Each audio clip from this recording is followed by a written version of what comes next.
start our last lecture of this chapter number 6. इससे पहले हम लोगों ने 3 methods for the refining process of the crude metal उसे हम लोगों ने complete कर लिया. आज बाकी के 3 मेथड में से एक मेथड क्रोमेटोग्राफी आप लोगों ने 11th के अंदर जो है वो सीखा. मतलब remaining 2 methods here I will complete and also this chapter is completed. Okay, so हमारे जो 2 methods बाकी वो है zone refining method, a very most important 2 questions, बहुत important है. तो चलिए स्टार्ट करें. नंबर 4 जो है वो हमारा जोन रिफाइनिंग प्रोसेस है. अब ये जोन रिफाइनिंग के लिए ऐसा कहा जाता है कि it is one of the most modern method to refine crude metal. One of the most modern method of the refining. तो जैसे कि हमारा अभी तक का एम जो है वो चला है, principle for which metals this refining process is used. तो 1 बाय 1 इम्पॉर्टेंट पॉइंट जो है वो लिखेंगे, लेकिन most important thing is this zone जो है वो मोस्ट इम्पॉर्टेंट होगा. जोनल रिफाइनिंग भी इसे कहते हैं हम लोग. Then second point here, impurities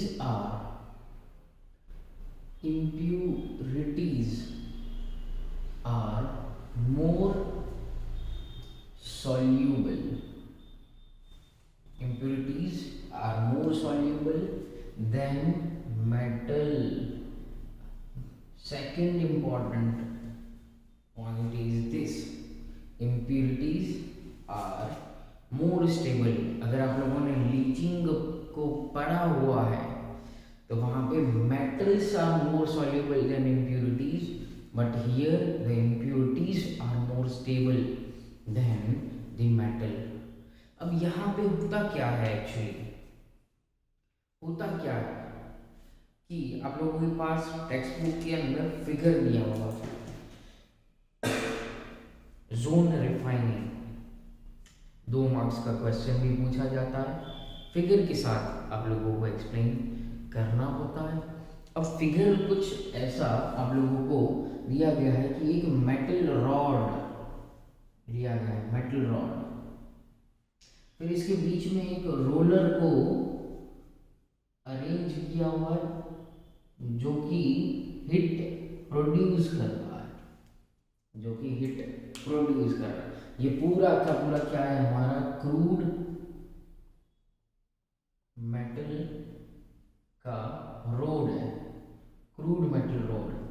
अब मैं आप लोगों को एग्जाम्पल के तौर पे, ये मेरे पास जो मार्कर पेन है उसको आप मान लो कि ये हमारा क्रूड मेटल का रॉड है. अब यहाँ से नीचे से क्या करते हैं ये लोग, हिट पास करते हैं. हिट पास करने पे क्या होता है कि इम्प्यूरिटीज जो सॉल्यूबल है, सॉल्यूबल मतलब उसका मेल्टिंग पॉइंट जो होगा वो कम होगा as compare to the metals. The impurities have low melting point. तो होगा क्या कि ये जो रॉड है 1 end to second end, for example कि हम लोगों ने यहाँ से इस एंड के ऊपर से हम लोगों ने हिट स्टार्ट की, रोलर ऐसा एक अरेंज किया गया है. हिट पास करते जाएंगे, धीरे धीरे हम लोग क्या कर देंगे, लेफ्ट टू राइट जाएंगे, राइट टू लेफ्ट जाएंगे. यहाँ पे राइट, ये लेफ्ट जाएंगे. तब क्या होगा, इस रॉड के ऊपर जो प्रेजेंट इम्प्यूरिटीज हैं, इस रॉड के ऊपर जो इम्प्योरिटीज प्रेजेंट है वो क्या होती जाएंगी, धीरे धीरे मेल्ट होके इस रोलर के साथ मूव करेंगी, इस रोलर के साथ मूव करेंगी और फिर एक एंड के ऊपर यहाँ पे पहुँच जाएंगी। यहाँ से स्टार्टिंग से लेके एंड तक पहुँच जाएंगी और फिर एक दूसरे एंड के ऊपर पूरी इम्प्योरिटीज जो है वो कलेक्ट हो जाती हैं, फिर उस रॉड को वहाँ से काट दिया जाता है। और फिर जो बाकी बचा हुआ रॉड, फॉर एग्जांपल ये जो हमारा ये जो ढक्कन है यहाँ पे ये ब्लैक है, उसको यहाँ से तोड़ दो तो ये पूरा वाइट जो था वो हमारा प्योर मेटल बन जाएगा। तो इम्प्योरिटीज को सॉल्यूबल करके पूरा यहाँ पे लेके आ जाते हैं हम लोग। Main difference, what is the difference between the zone refining and leaching process, ये भी कभी कभार क्वेश्चन जो है वो पूछ लेते हैं। तो इम्प्योरिटीज सॉल्युबल होती हैं zone refining and metals are soluble in leaching process. Mostly किसके लिए यूज होता है, mostly used for semiconductors to produce pure semiconductors like germanium, silicon, barium, indium and gallium। Mostly ये 5 एलिमेंट को, 5 सेमीकंडक्टर्स को produce करने के लिए इस मेथड का यूज होता है। So this is the zone refining method। Now move on to our last method, that is vapor phase refining। ये भी important, vapor phase refining। अब नेम के ऊपर से पता चलता होगा कि क्या हो रहा है। अब यहाँ पे क्रूड मेटल को क्या करेंगे, वेपर फेज के अंदर कन्वर्ट कर देंगे। Crude metal converted into the vapour phase. अब वेपर में आ जाएगा तो मतलब क्या हो जाएगा, वो हवा में उड़ जाता है। ओके, और ये वेपर फेज कैसा होगा, यहाँ पे कॉम्प्लेक्स कंपाउंड को बनाया जाता है। और इसी के अंदर मैंने आप लोगों को लास्ट लेक्चर में बताया था कि 2 more important name reactions, Mond method, Mond carbonyl method and 1 Arkel method, here we learn. So what is the principle behind this, metal is converted into volatile compound and then decomposed to give pure metal। This is the principle। Mostly use होता है, used for निकल, titanium and zirconium.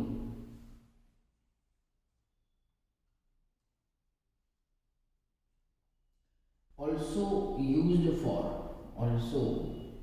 used for removal of oxygen and nitrogen impurities।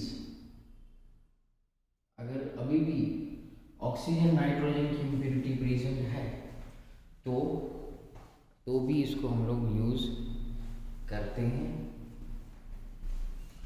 अब निकल की vapour phase for निकल, उसके लिए हम लोगों ने नाम दिया गया मोंड कार्बोनिल मेथड निकल के लिए, एंड टाइटेनियम जिरकोनियम के लिए 1 आर्किल मेथड को यूज किया जाता है। एग्जाम में रिएक्शंस भी पूछे जाते हैं एग्जाम में टेम्परेचर रेंज भी पूछा जाता है। अब इस दोनों क्वेश्चन के ऊपर temperature range is most important. तो सबसे पहले मोन्ड कार्बोनिल या moaned method,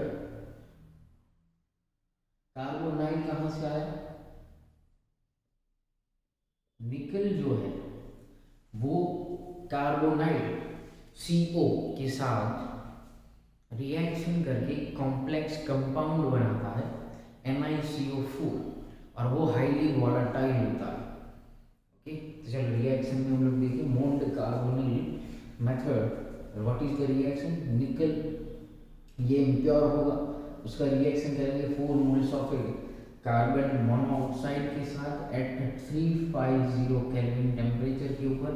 temperature is most important. निकल CO4 निकल टेट्रा कार्बोनिल, और इसको हम लोग टेप में यूज करते हैं। अब इसको फर्दर हीट करते हैं 470 केल्विन टेम्परेचर के ऊपर, तो यहाँ पे निकल प्योर मिल जाता है plus 4 moles of CO gas, ये हवा में फिर से उड़ जाता है। और ये इंटरमीडिएट कंपाउंड कैसा है? हमारा वोलेटाइल। ओके, इसको गैसियस फॉर्म में ही होगा, ये गैसियस फॉर्म में होगा। इसको कलेक्ट कर लेंगे और कलेक्ट करने के बाद फिर से उस वेपर्स को हम लोग और हीट करेंगे, तो फिर से वहाँ पे हमें प्योर मटेरियल जो है वो मिल जाता है। सेकेंड वान आर्किल प्रोसेस या method used for zirconium and titanium. अब यहाँ पे कार्बोनिल को यूज किया गया, यहाँ पे आयोडीन को यूज किया जाता है। तो Zr plus 2 moles of I2। यहाँ पे टेम्परेचर रेंज जो है वो मोस्ट इम्पॉर्टेंट है। 870 केल्विन टेम्परेचर के ऊपर Zr I2 बनाता है। ये भी कैसा होगा? वोलेटाइल कंपाउंड है। फर्दर इसको हिट करते हो 2075 केल्विन के ऊपर हमें zirconium solid pure and I2 gas जो है वो बाहर निकल जाता है। यहाँ पे टाइटेनियम में भी सेम 2I2। टेम्परेचर रेंज जो है वो है 500 केल्विन। TiI4 बनाता है, और इसको जब आप लोग हिट करते हो 2000 केल्विन के ऊपर, 1700 केल्विन, तो यहाँ पे हमें Ti solid plus I2 gas मिल जाता है 2। Okay, so this is our both important refining processes। आप लोगों को समझ में आया होगा, बहुत इजी है। खुद से प्रिपेयर किया होता तो भी पता चल जाता अच्छी तरह से, लेकिन मोस्ट इम्पॉर्टेंट बात प्रिपरेशन अच्छी होनी चाहिए। Okay, and next we will start chapter number 12 aldehyde and ketone. Thank you.